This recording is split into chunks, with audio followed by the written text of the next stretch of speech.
presented by Mitwa Films Delhi। प्रेम से बोलिए सच्चे दरबार के मूर्ति में अनिसा परनमा डाल दी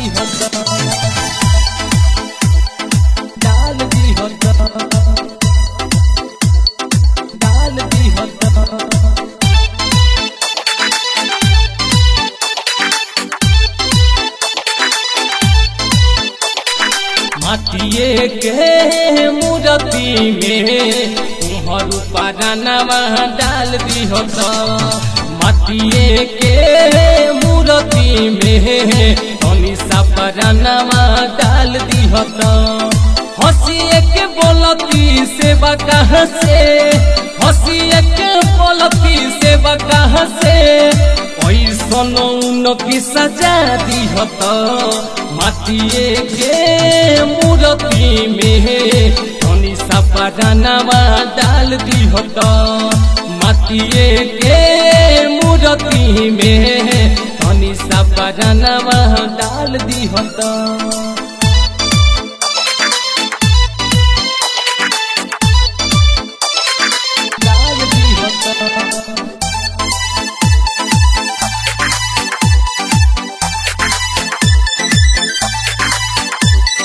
रची रची कोमल हथवा से मैया के तू बनवला कैसन लागेली चुनरी में चुनरी के तू सजवला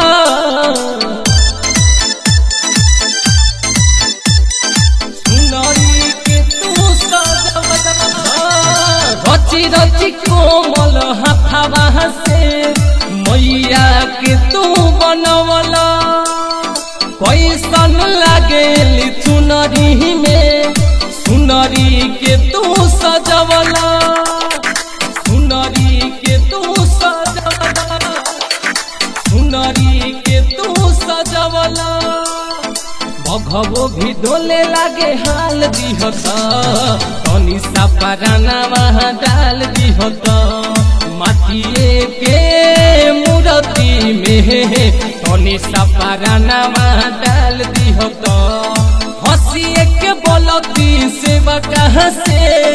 हंसिए के बोलती सेवा कहाँ से पैसन उनके सजा दी माटिए के मूर्ति में अनिसा परनमा डाल दी माटिए के मूर्ति मेरे तुम्हारू परनमा डाल दी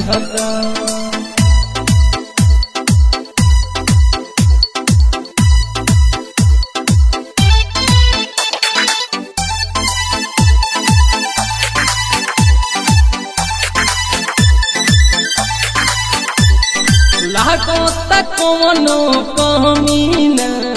लागेला नैना सागर देवतो के टोली पनिया भरे सलीम राजा के मन